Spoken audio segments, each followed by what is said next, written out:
Já, ég heiti Hildur Sverrisdóttir, ég er þingmaður Sjálfstæðisflokksins og skipa 3. sæti í Reykjavíkurkjördæmi suður.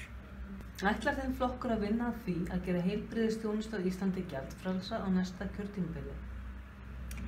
Sjálfstæðisflokkurinn stóð að gagngerum breytingum á greiðsluþátttökukerfi sjúklinga sem að tók gildi núna 1. maí á þessu ári sem að setur þak á allan kostnað sjúklinga, minna fyrir aldraða og öryrkja og gjaldfrjáls fyrir börn yngri en 2 ára og svo framvegis. Þetta mun skipta mjög miklu máli fyrir alla þá sem nota hvers konar sjúkrahúsþjónustu á Íslandi og Sjálfstæðisflokkurinn hefur boðað að lækka þann kostnað enn frekar. Hún Hanna ber út blöð. Launin fyrir útburðin er 25.000 krónur á mánuði vegna svonefndrar krónu á móti krónuskerðingu sem að kallast sérstök framfærslu uppbót ber hún aðeins 2.000 krónur úr bítum. Ætlið þið að afnema krónu á móti krónuskerðingu á næsta kjörtímabili? Og ef svo hvenær yrði lögð áhersla á það? Það er mikil skömm að þessu kerfi sem að vinnur í raun gegn sjálfu sér. Sjálfstæðisflokknum finnst það og ég get ímyndað mér að mörgum öðrum finnst það. Það er í rauninni skömm að því að ekki hafi tekist að gera breytingar á tryggingakerfi öryrkja, þessu meðal annars.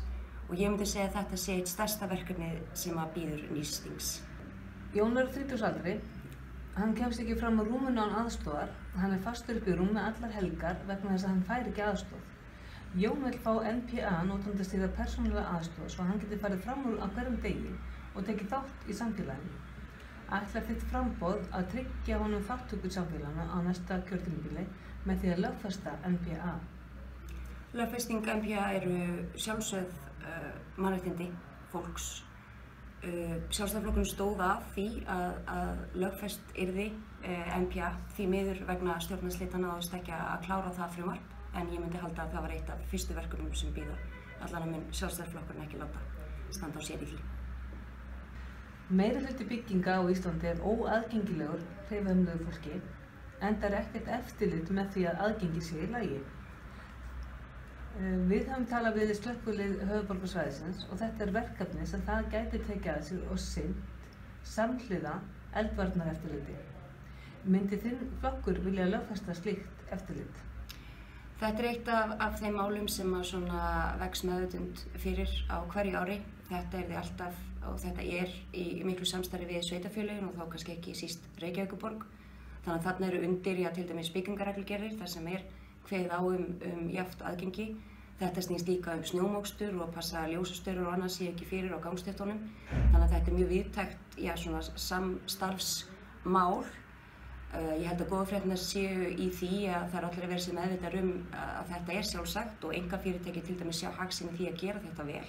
Þetta er orðið bara eitt af samkeppnisatriðum sem þau hafa í huga til þess að geta boðið alla velkomna og gera það vel.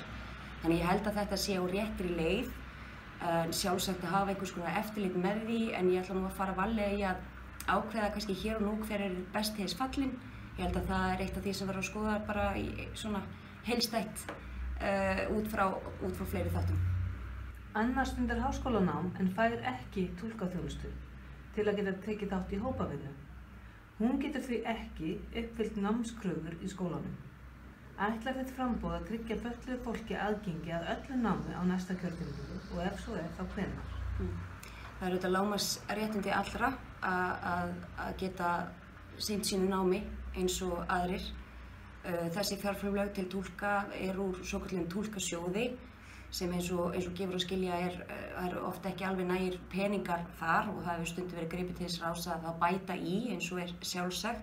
En ég held til þess að passa upp á að enginn nokkuð tíma lendi í þeirri stöðu að geta ekki sinnt sínu námi að það ætti mögulega að skoða einhvers konar svona forgangsúthlutanir úr þeim sjóði.